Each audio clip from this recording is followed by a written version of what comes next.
감사합니다. 주님께 감사합니다. 오늘 추석이죠.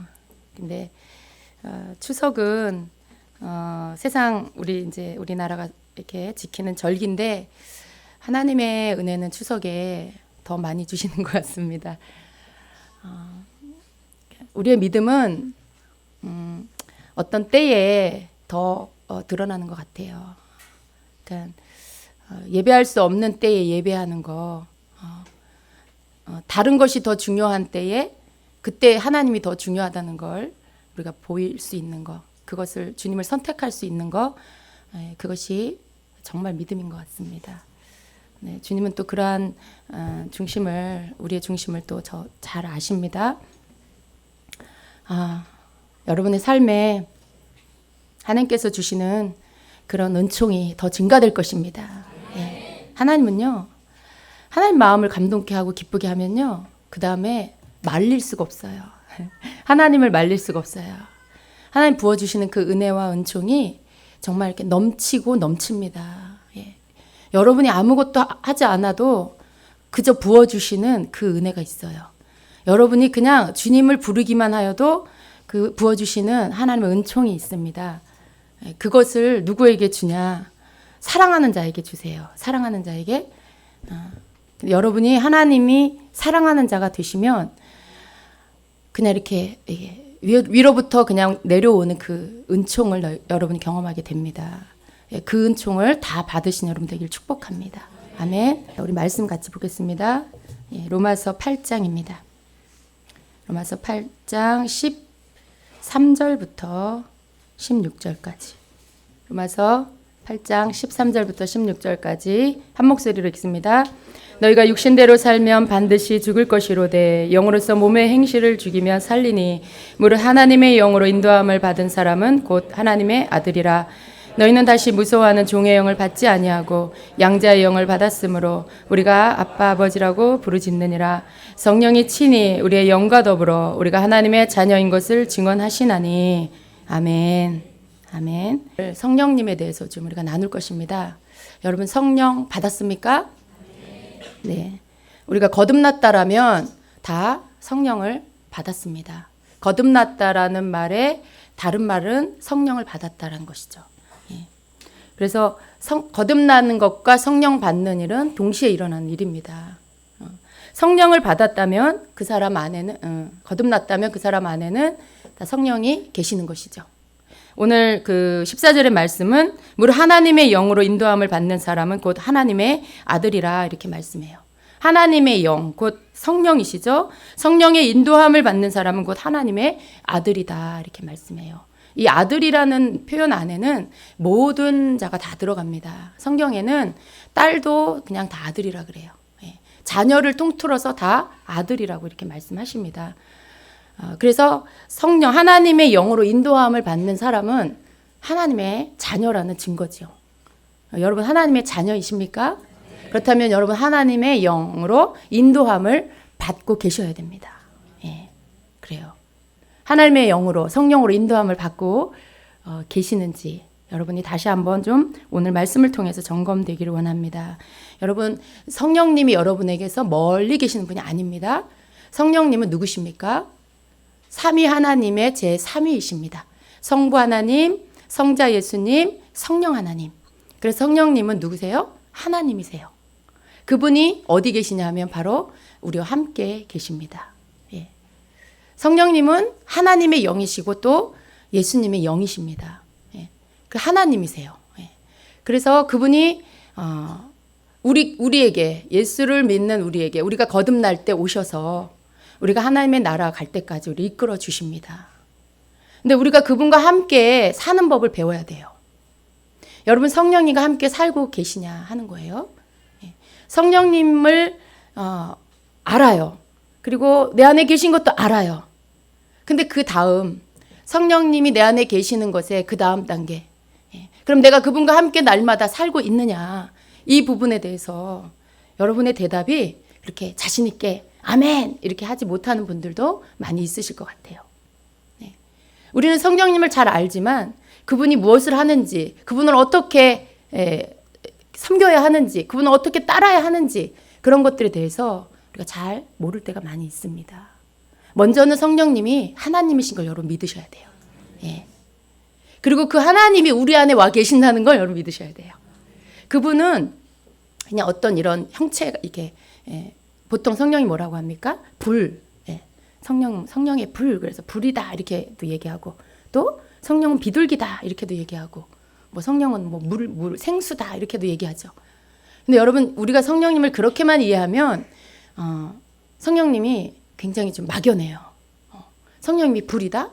그럼 어떻게 내가 도움을 받아야 될까? 예배 가운데 집회 가운데 막 뜨거움이 임하고 그럴 때 성령이 임했구나. 성령님이 역사하는구나. 그때는 알 수 있어요. 그럼 여러분의 생활에서 일상에서 여러분이 뜨거움을 느껴야 성령님이 지금 인도하시는구나. 그렇게 느껴야 될까요? 그건 아니잖아요. 성령님은 뜨거워요. 불로 역사하셔요. 불 같으세요. 또 때로는 성령이 비둘기같이 부드러우세요. 또 때로는 성령님이 생수같이 시원하세요. 그렇다고 해서 성령님이 불이 아니에요. 비둘기도 아니에요. 성령님은 생수, 물이 아닙니다. 성령님은 누구시냐? 인격이세요. 인격이세요. 그래서 그분은 감정도 있으시고 민감하시고 그러세요. 그래서 우리가 성령님에 대해서 바로 알면 어떻게 그분과 함께 살 수 있는지를 더 쉽게 그리고 더 아주 실제적으로 우리가 알 수가 있는 것입니다. 그래서 우리는 성령님이 인격이라는 것을 먼저 이해하셔야 돼요.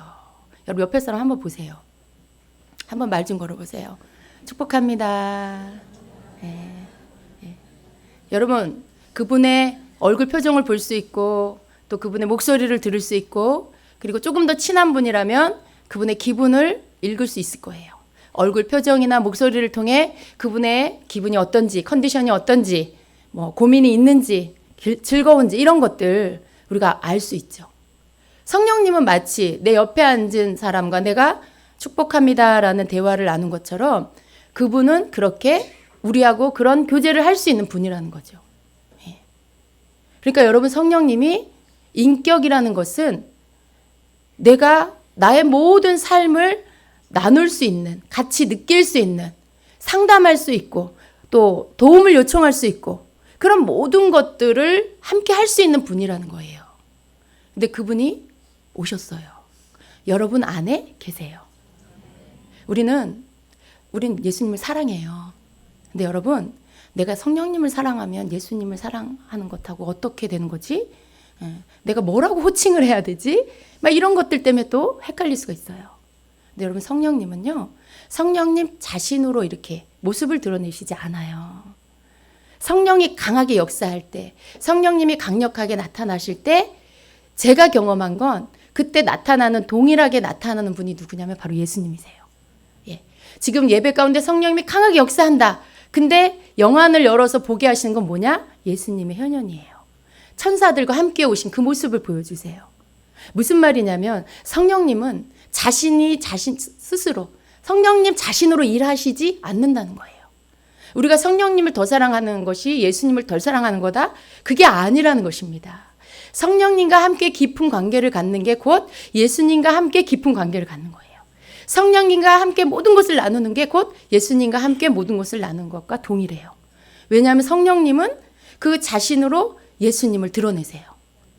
성령님 자신이 하시는 일이 하나님의 뜻을 이루게 하세요. 하나님의 어떠하심을 드러내시는 분이에요. 예수님의 어떠하심을 드러내시는 분이에요. 그러니까 여러분 그런데 그분이 나하고 내가 그분하고 친밀하다.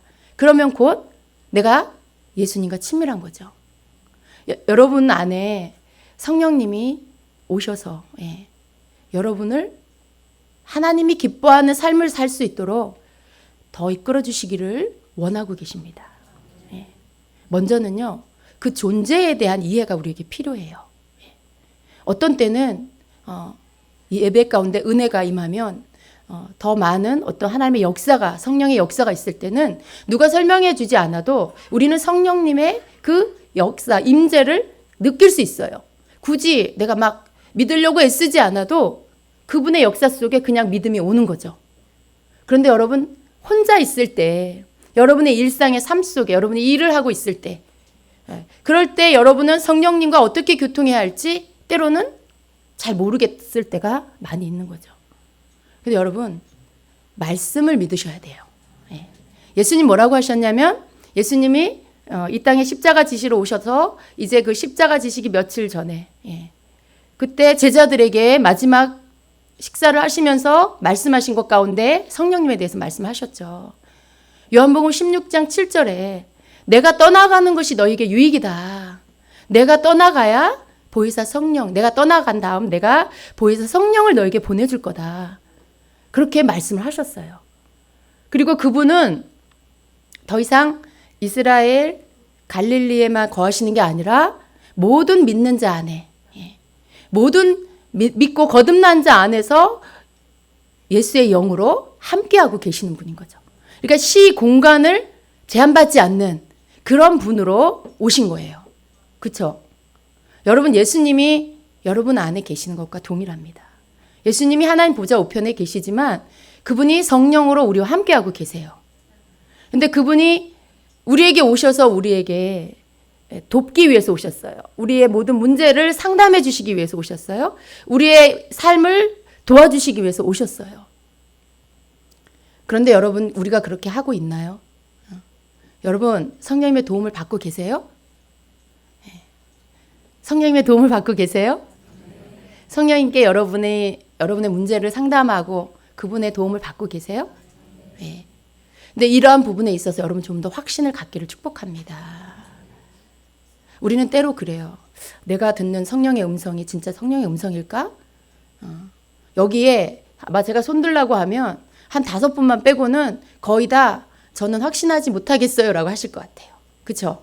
여러분이 듣는 음성, 내적 음성이 성령의 음성인가?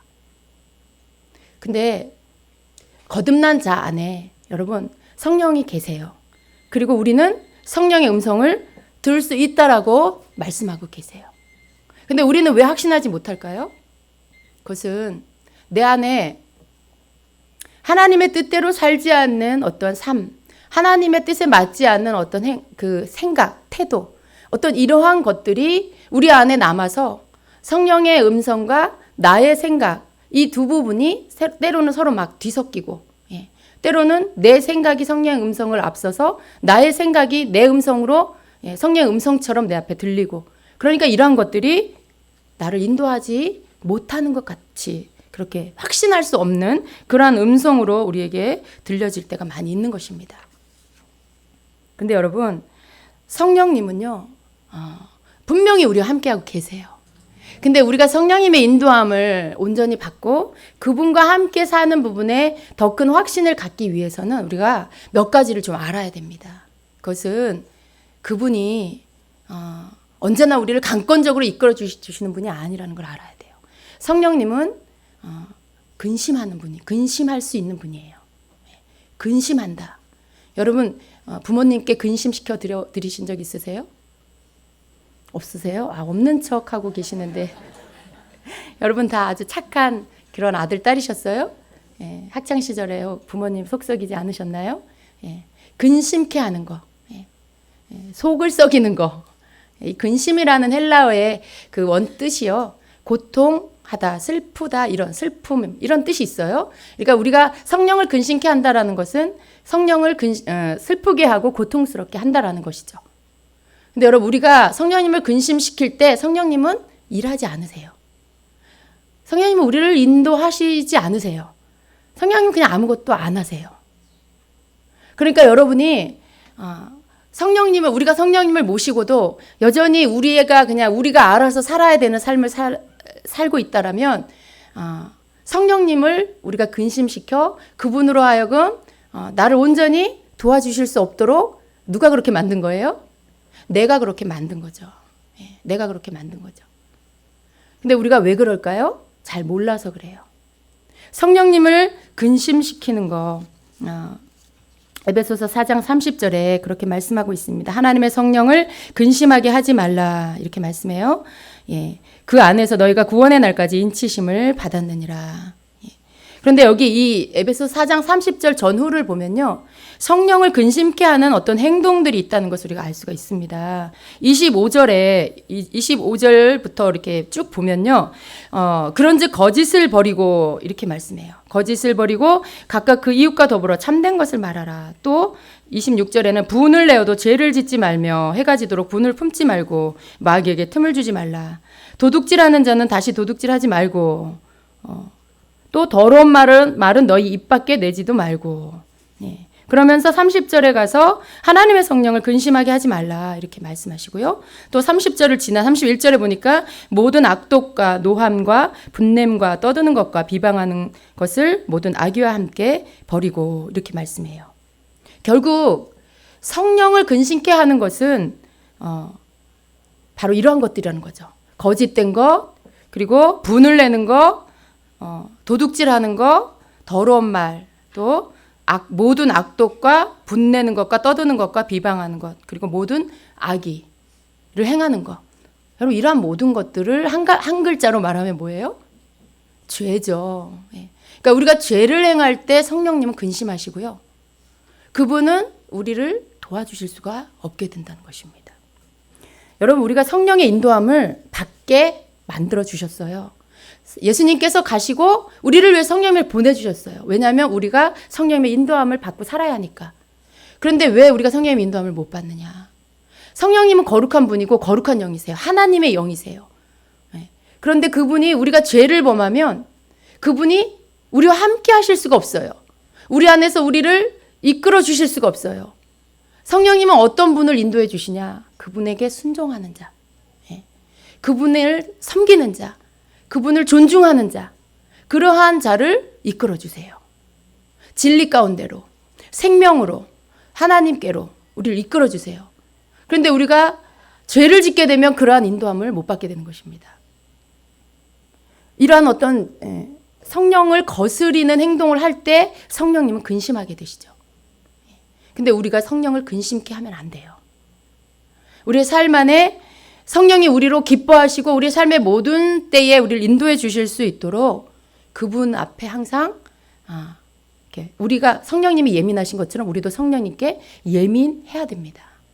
여러분 성령님께 예민한 게 어떤 걸까요? 어떤 걸까요? 성령님이 내 안에 계시는 거 아는데 모든 것을 나 혼자 알아서 해. 그분은 손님이고 나는 주인이고. 그러니까 모든 것을 내가 알아서 하면 그러면 그분이 나를 이끌어 주실 수가 없죠. 네가 다 알아서 하세요. 그러시겠죠. 성령님이 나를 이끌어 주시게 하려면 내가 그분이 나를 이끌어 주실 수 있도록 주인의 자리를 내어 드려야 되는 거죠. 그분에게 상의를 해야 되겠죠. 그리고 그분이 나의 의지가 된다는 걸 고백하고 내가 그분을 기뻐한다고 내가 그분을 존중한다고 내가 그분을 섬긴다는 것들에 대해서 표현해야 되고 그런 마음의 태도를 가져야 하는 것이죠. 내가 머리로 성령님 내 안에 알고 있는 것과 그분을 내가 존중하는 것은 좀 다른 거예요. 다 알 수 있어요. 우리는 배워서 들어서. 그런데 내가 그분을 실제로 존중하고 내가 그분을 인정해 드리는 것은 좀 다른 문제입니다. 그것은 우리의 믿음이 들어가야 되고요. 그리고 성령님에 대한 바른 이해와 그분에 대한 신뢰를 가지고 있어야 되는 거죠. 근데 그분을 우리가 근심하지 않게 해드려야 돼요. 성령님은 굉장히 민감하셔서요. 아주 자그마한 것에도 감정이 상하세요. 되게 예민하고 조금 거칠게 말하면 까칠하세요. 네. 성령님은 좀 까칠하세요. 죄송합니다, 성령님. 근데 제가 이렇게 쉽게 표현을 해야 되니까. 네. 그러니까 조그만 어떻게 보면요, 여러분, 우리는 너무 너그러워서 죄를 지을 때 굉장히 너그러워. 아이, 그래, 괜찮아. 뭐 그 정도 가지고 뭘 그래. 우리는 어떤 때 우리 자신에게도 그렇고 내 옆에 있는 가족이나 누구에게도 너무 너그러울 때가 있어요. 그런데 성령님은 그렇지 않으세요. 그러니까 죄에 대해서 굉장히 민감하시고 까칠하세요. 죄를 지으면 그 다음 우리와의 교통을 딱 멈추세요. 우리에게 뭔가 행하시는 일들에 대해서 딱 멈추세요. 그러면 여러분 우리가 민감해야 할 건 뭐냐면 성령님이 나와 교통하시다가 끊어졌다. 그때 여러분이 그 끊어짐을 느낄 수 있는 민감함이 있으셔야 돼요. 내가 굉장히 성령 안에서 정말 소위 말하는 충만함이 있었는데 뭔가 이상하게 나 혼자 있는 것 같다. 뭔가 그분이 내게 아무것도 안 하시는 게 느껴진다. 그러한 것을 느낄 수 있는 민감함이 여러분에게 있어야 된다는 거죠. 그러니까 여러분이 성령님을 존중하고 그분을 따라갈 때 그분의 민감함이 여러분에게 와야 된다는 거예요. 그분이 민감하시거든요. 그럼 우리도 민감해져야 돼요. 사람에게 까칠할 필요는 없어요. 우리가 까칠하고 예민하고 그럴 필요는 없어요. 그러나 우리 성령님께는 우리가 아주 민감하게 반응을 해야 됩니다. 그렇게 해야 될 필요가 있어요.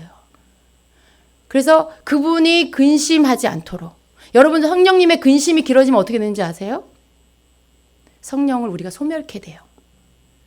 성령을 소멸치 말며라고 말씀하시죠. 성령을 소멸치 말며. 많은 성도들이 그저 그냥 안주하고 있는 게 있어요. 성령이 오시면 떠나지 않는다. 그러니까 뭐 내가 조금 이렇게 조금 막 살아도 좀 내 마음대로 살아도 그렇다고 해서 그분이 날 떠나진 않아. 이런 어떤 안일함이 있어요. 근데 여러분 주의해야 될 게 뭐냐면 성령이 여러분에게 오셨어요. 그분과 함께 살면 좋아요. 그런데 그분을 근심시키기 시작했다. 그리고 여러분이 성령님을 근심시킨 걸 깨닫지 못하고 계속해서 근심 덩어리가 된다. 여러분이 근심 덩어리가 된다. 그러면 그분은 여러분에게서 오랫동안 계실 수가 없게 돼요. 성령을 소멸치 말며라는 말씀이 있죠. 그분의 임재가 여러분에게서 떠난다는 거예요. 그분의 음성을 여러분이 존중하지 않는다는 거죠. 그분이 여러분에게서 더 이상 거하실 수 없게 되는 거죠. 주님은 우리를 놓지 않으세요. 그런데 우리는 성령에게서 멀어지기 시작하면 그때서부터 어떻게 됩니까? 우린 굉장히 둔해지고요. 죄에 대해서 무감각해지고요. 그리고 우리의 양심은 점점 둔해져서 결국은 하나님께서 우리에게 주신 그러한 살아있는 양심이 아니라 나중에 어떻게 돼요? 죽은 양심으로 그렇게 굳어져 버립니다. 죄에 대해서 아무리 깨닫게 해줘도 깨닫지 못하고 돌이키지 못하는 상태가 돼요. 이게 어디서부터 시작됩니까? 성령을 근심시키는 단계에서부터 시작해서 돌이키지 않으면 그 부분에 있어서 성령을 근심케 한 것들을 멈추고 그분과 함께 교통하는 일들 내가 회복하지 않으면 결국 우리의 양심은 굳어진 양심, 나중에는 죄에 아무런 감각을 느끼지 못하는 그런 양심으로까지 병들게 되죠. 여러분, 성령님이 내 안에 거하신다는 것, 그분이 날 떠나지 않는다는 것을 여러분은 무엇으로 확신합니까? 여러분 자신을 보셔야 돼요.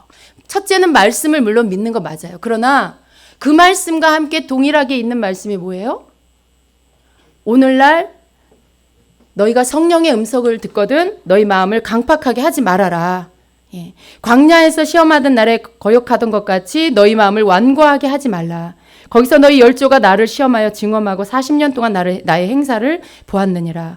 그러므로 내가 이 세대에게 노하여 이르기를 그들이 항상 마음이 미혹되어 내 길을 알지 못하는도다 하였고 내가 노하여 맹세한 바와 같이 그들은 내 안식에 들어오지 못하리라 하였느니라. 성령의 음성을 들었는데 그 음성을 거역하고 그 마음을 완고하게 된 그 사람의 마지막이 뭐예요? 안식의 약속의 땅에 들어가지 못한 거예요.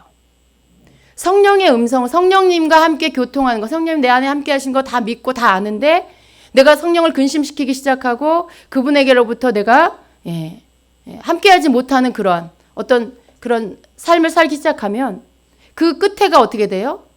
마치 이렇게 음식물이요. 떡이 처음엔 말랑말랑하죠.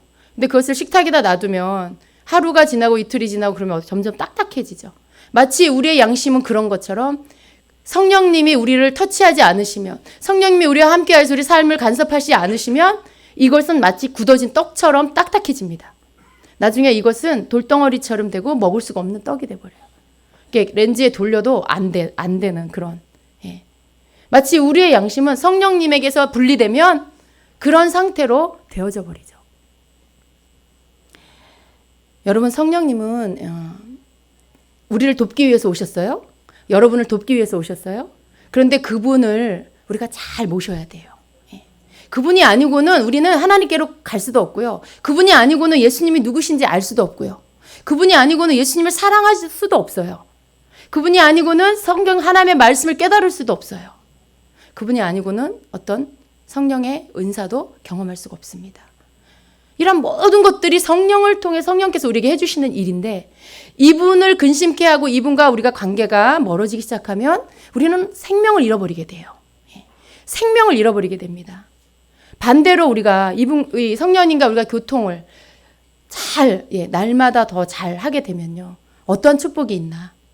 그분은 우리 안에 계셔서 우리를 인도해 주세요. 우리에게 말씀해 주세요. 여러분이 묻는 것들에 대해서 여러분이 성령을 근심시키지 않고 사는 삶을 살 때, 여러분이 성령님께 뭔가를 의뢰하고 묻고 그분 앞에 여러분의 문제를 아뢰고 그분 앞에 여러분의 상담거리를 아뢰면 그분이 여러분에게 대답해 주시는 분, 말씀해 주시는 분, 여러분의 문제거리에 상담해 주시는 분이세요. 그러니까 이 부분이 어떤 목사님이나 어떤 전도사님이나 어떤 은사자에게만 있는 일이 아니라 성령 시대에 성령이 오신 이후에는 모든 크리스찬, 거듭난 모든 크리스찬들에게 그렇게 해주시는 그러한 성령의 임재라는 거예요. 그분의 우리 안에 계심, 그분의 내주라는 거죠. 그렇기 때문에 그 성령을 받은 자가 받는 그 축복은요, 사실은 굉장히 놀라운 것을 받은 거라는 걸 아셔야 돼요. 그러니까 우리가 힘이 없고 약해질 때가 있어요. 그러나 우리는 성령 안에서 회복할 수 있어요. 우리는 다윗과 같은 그런 기도를 드려야 돼요. 다윗과 같이. 다윗이 뭐라고 기도했습니까? 그 킹제임스 성경으로 시편 51편 11편에 주의 임재로부터 나를 내어 쫓지 마시고 주의 거룩한 영을 내게서 거두지 마시옵소서, 이렇게 곧 기도하죠. 다윗이 범죄한 후에 회개하면서 드렸던 기도예요. 주의 임재로부터 나를 내어 쫓지 마시고, 그리고 주의 거룩한 영을 내게서 거두지 말아주세요. 성령을 내게서 거두지 말아주세요. 주의 임재 안에서 나를 내어 쫓지 말아주세요.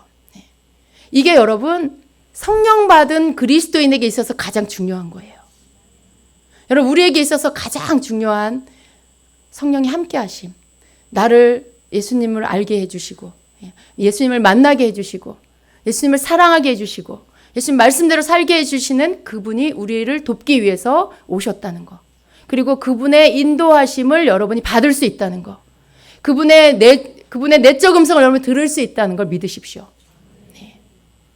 여러분이 음성을 듣기 위해서 꼭 누군가를 찾아가야 되는 게 아니라 여러분 안에 계시는 분께 들을 수 있어요. 근데 왜 안 들어요? 못 믿어요. 그죠? 믿을 수가 없어. 도대체 성령님인지 아니면 그 개인지 아니면 난지, 그죠? 알 수가 없어. 믿을 수가 없으니까 그냥 기도 많이 하는 목사님한테 가서 여쭤보자, 그렇게 이야기하죠. 근데 여러분, 그거 자체가 성령님을 근심케 하는 거예요.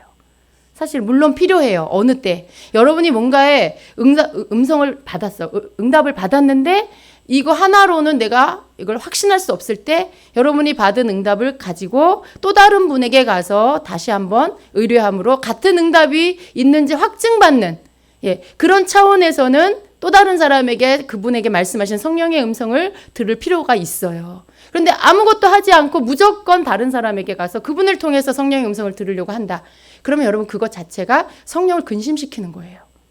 성령님은 여러분과 함께 교통하기 위해서 오셨고요. 그걸 여러분에게 축복으로 주신 거예요. 예수님이 우리에게 해주신 일 가운데 가장 우리에게 큰 축복이 된 게 뭐냐면 우리의 죄를 담당해 주시고 이제는 그분이 우리 밖에 계시는 게 아니라 우리 안으로 들어오실 수 있도록 그 문을 열어주셨다는 거죠. 구약시대에는 성령이 그 사람 안으로, 모든 사람 안에 들어가실 수 없었어요. 특별한 사람에게만, 선지자들에게만. 그래서 일반 사람들이 선지자를 찾아가서 하나님의 뜻을 물었죠. 그러나 성령시대, 지금은 그게 아니에요. 모든 거듭난 성도들 안에 성령님이 계시고요. 그분이 각 사람의 삶을 인도해주고 계세요. 마치 구약시대 선지자가 성도들을 인도해준 것처럼.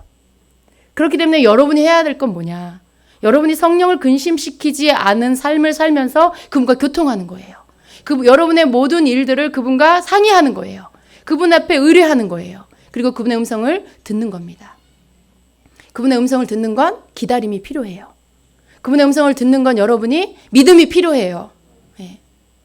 너무 급한 성격, 너무 급한 마음으로 주님이 금방 말씀하시지 않는다고 휙 떠나버리지 마시기 바랍니다. 예. 성령님의 그 응답이 올 때까지 여러분이 기다리시고요. 그리고 여러분의 중심을 어떻게 그분께 집중할 수 있는지를 배우세요. 여러분의 산만한 모든 생각들을 어떻게 그분께 집중할 수 있는지를 훈련하세요. 그러한 모든 것들은 여러분으로 하여금 성령님과 잘 교통할 수 있도록 도와주십니다. 그래서 그분은요, 언제 가장 기뻐하시냐? 그분을 존중해 드릴 때, 그분이 왜 오셨는지 우리가 알고 거기에 맞게끔 우리가 그분을 존중하고 그분이 해야 할 일들을 그분에게 맡겨서 우리가 살아갈 때, 그때 그분이 가장 기뻐하세요. 피곤하신데 성령님 그냥 계세요. 제가 다 할게요. 그러면 그분이 기뻐하실 것 같죠? 절대 안 기뻐하세요. 성령님 이거는 뭐예요? 이거는 뭐예요? 네. 질문을 많이 하는 것을 좋아하십니다. 도울 것이 많이 있으실 때 좋아하세요. 상담거리를 받으실 때 좋아하세요. 대기하고 계시다가 우리가 뭔가 성령님 도와주세요 요청할 때 좋아하세요. 기뻐하세요. 그러니까 그분이 얼마나 우리를 돕기 위해서 기다리고 계시는지를 우리가 더 많이 깨달아야 되겠습니다. 우리는 늘 성령님 믿으면서도 알면서도 그분을 그냥 손님처럼 그냥 계시게 할 때가 너무 많았어요. 근데 제가 이번 주 중에 갑자기 주님이 이 부분에 대해서 저한테 다시 새롭게 조명을 해주셨어요. 늘 주님을 부르면서 기도하고 주님을 부르면서 이렇게 어떤 그런 묵상을 하고 그럴 때 성령님에 대한 어떤 인식이 약해져 있는 것을 주님이 말씀하시고요. 성령님에 대한 부분들을 성도들이 더 많이 인식하지 않으면 좀 더 활력 있고 더 능력 있는 삶을 살 수가 없다.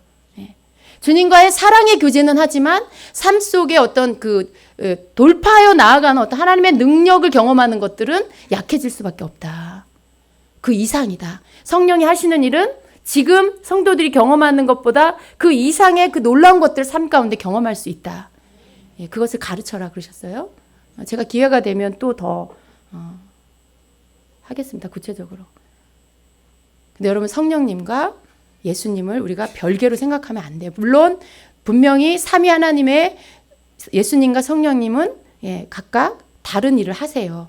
그러나 하나님 안에서 성부 하나님과 예수님과 성령님의 그 삼위 안에 그 모든 하시는 일들은 온전히 하나로 일하신다는 거.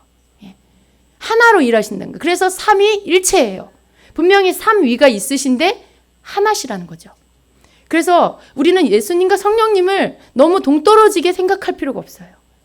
우리가 성령님을 존중하고 그분을 섬기는 게 곧 예수님을 존중하고 예수님을 섬기는 거고요. 그러나 성령님 안에서 우리 안에 오셔서 우리를 이끌어 주시는 그 놀라운 그 권능의 하나님을 우리는 더 많이 우리의 삶 가운데 그분이 나타나실 수 있도록 우리가 그렇게 해드려야 된다는 것을 알아야 되겠습니다. 우리는 성령님이 어떤 분인지를 더 알기를 좀 더 구해야 돼요. 그분이 근심하시는 일, 그래서 우리를 떠나고 우리가 성령을 소멸케 하는 일들 우리 어떤 것이 있는지 그것들 우리가 끊어버려야 됩니다. 남을 이렇게 미워하는 거, 또 남에게 이렇게 정죄하고 비방하는 말, 이런 말, 우리의 생각, 우리의 행동, 이런 모든 것들이요 성령님을 소멸케 합니다. 우리는요, 우리가 성령님을 근심했다는 걸 깨달았을 때 즉시로 해야 될 게 뭐냐면 바로 회개예요. 회개는 묵혔다가 하는 게 아니에요. 죄를 깨달은 그 즉시로 하는 게 회개입니다. 그렇게 해서 빨리빨리 성령님이 근심하지 않도록 해드려야 돼요. 그분은 멀리 계신 게 아니잖아요. 우리 안에 계시잖아요.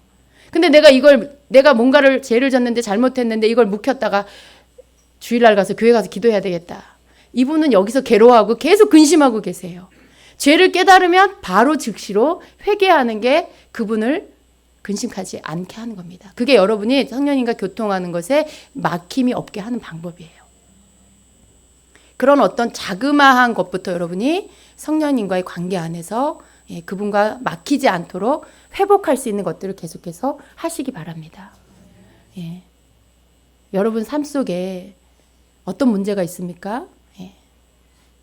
먼저는 그분께 의뢰하세요.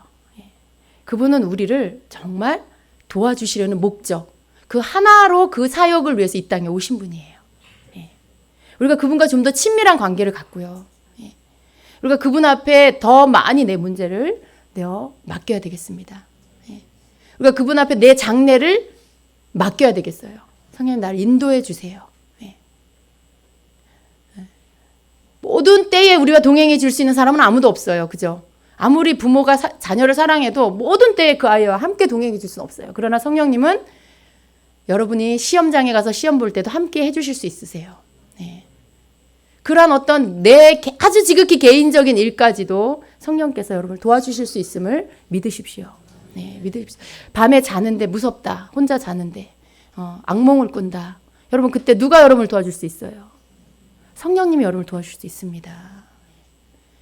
여러분이 그분을 부르고 요청하면 그분이 여러분을 그 즉시로 도와줄 수 있어요. 근데 여러분에게 믿음이 필요해요. 믿지 않으면서 그냥 하는 거는 별로 능력이 없어요. 성령님이 나를 도와주시는 분이라는 걸 믿고 여러분이 그 일을 행하면, 그분을 부르면, 그러면 성령님이 역사하십니다. 그렇게 여러분의 모든 삶 속에서 그분과 함께 그분의 도우심 가운데 여러분이 그렇게 승리하는 삶을 살아가시길 축복합니다. 눌리지 마세요. 여러분이 어떤 그런 외로움이나 이런 거에 빠지지 마세요. 왜 외로워요? 내가 혼자라고 생각하니까 외롭죠. 외로움이 찾아오면 눌리게 돼 있어요.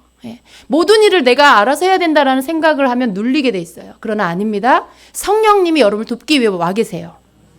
그분이 하나님의 뜻대로 여러분 살 수 있도록 도와주시는 분이에요. 그분이 하나님 말씀에 순종할 수 있게 도와주시는 분이에요. 여러분 능력으로 안 돼요? 여러분이 가진 힘으로는 하나님의 말씀에 순종하기 어려워요. 성령 내가 하나님 말씀에 순종할 수 있게 도와주세요. 하나님 내가 하나님의 뜻 가운데 걸어갈 수 있도록 나를 이끌어주세요. 우리의 의지를 그분께 드려서 그분이 나를 인도해 가실 수 있게 할 때 그분이 하나님의 뜻대로 우리가 살 수 있도록 도와주십니다. 그래서 성령님과 함께 여러분이 어디에 있든 무엇을 하든 그분과 함께 하시고 그분의 도우심을 받아서 우리 주님 멀리 계시는 게 아니에요. 성령님과 여러분이 아주 친밀해야 예수님과 정말 가까이 그분의 뜻대로 그분의 그 신부로서 준비가 될 수 있습니다. 여러분 그렇게 되시기를 축복합니다. 기도하겠습니다. 기쁨으로 이곳에 오신 주님을 배웁니다. 즐거움으로 우리를 바라보시며 우리가 주님 앞에 드리는 예배를 흠양하십니다. 너희가 내 기쁨이다 말씀하십니다. 너희가 내 기쁨이다. 다른 어떤 것보다도 나를 사랑하여 내 앞에 나온 너희가 내 기쁨이다. 내가 너희를 기쁨으로 안아주노라. 너희가 스스로 생각할 때 내가 너무 부족합니다 라고 할지라도 너희가 이 시간 내 성전에 있지 않느냐, 나를 노래하고 찬양하고 있지 않느냐, 내 앞에 마음을 쏟아 중심을 들여 기도하고 있지 않느냐, 어찌 너희가 내 기쁨이 아닐 수가 있겠느냐. 겸손히 내 앞에 엎드리는 자가 기쁨이며 자기를 부인하고 나를 간절히 찾는 자가 내 기쁨이며 내 말씀을 듣지 않고는 나를 떠나서는 살 수 없는 자가 내 기쁨이고 영원토록 주님 나와 동행하여 주시옵소서라고 나를 구하는 자가 나의 기쁨이다. 누가 내 기쁨이 될 수 있겠느냐. 세상 무엇이 내 기쁨이 될 수 있겠느냐. 내가 생명 주어 산 내 사랑하는 자들이 나를 생명으로 여기고 간절히 나를 찾는 자, 바로 그러한 자가 온전한 내 기쁨이 될 수 있느니라. 내가 너희와 함께하는 것을 기뻐한다, 즐거워한다. 세상은 헛된 것에 절하고 우상을 숭배하지만 너희는 내 앞에 나와 경배하고 내 이름을 높이고 내가 너희의 구주라고 너희의 주님이라고 너희는 그렇게 고백하고 있지 않느냐. 감사하라. 이것을 아는 것이 축복이라. 이것을 아는 것이 축복이라. 참된 신을 아는 것이 축복이고 참된 신의 자녀가 되는 것이 축복이고 너희를 위해 피 흘려 생명 준 구주를 너희가 아는 것이 축복이고 나를 주라 부르는 것이 너희에게 축복이다. 알지 못하는 어리석은 자들은 헛된 거, 썩어 없어질 것, 피조된 것에 절하고 더럽고 헛된 귀신에게 절하는 일들을 멈추지 않고 있다. 그러나 너희는 하늘의 지혜를 얻은 자며 생명을 얻은 자고 깨달은 자이기에 합당한 예배, 합당한 경배를 오직 너희의 주께만 올려드리고 있지 않느냐. 이것이 어찌 모든 이의 것이겠느냐. 이것이 어찌 세상 모든 이의 것이겠느냐. 구별된 자, 나를 만난 자, 내 사랑을 아는 자, 내 생명을 받은 자만이 할 수 있는 거룩한 선택이 아니겠느냐. 내가 너희를 기뻐한다.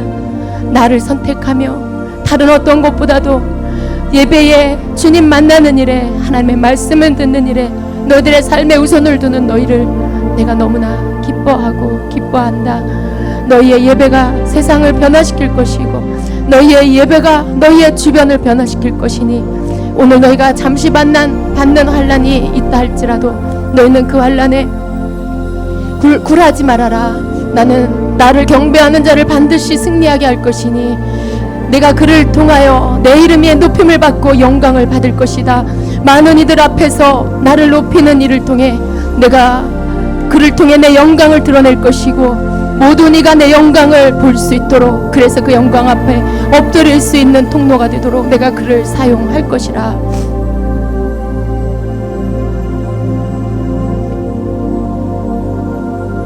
나의 사랑하는 자들아, 그러므로 너희는 복 있는 자로다. 복 있는 자로다. 마음을 빼앗기지 않는 너희가 복 있는 자로다. 내가 영원토록 너희와 함께하며 나를 향한 그 사랑에 변함없는 너희의 중심에 내 은혜를 부어주어서 오늘보다 내일 더 성령의 충만한 자가 되게 하리라. 내가 너희로 날마다 내 가까이로 올 수 있는 은혜를 부어주리라. 너희가 세상 길로 가지 않고 오직 주님의 나라를 향하여, 오직 예수 그리스도를 향하여 내가 걸어가겠습니다라고 고백하는 신앙이 되도록 나의 은혜를 너희에게 부어주리라. 얻은 것을 빼앗기지 말고 잃어버리지 말아라. 받은 은혜와 은총을 헛되이 여기지 말고 끝까지 너희들의 마음이 변치 않고 가장 소중한 것으로 여기며 사는 자들이 되어라.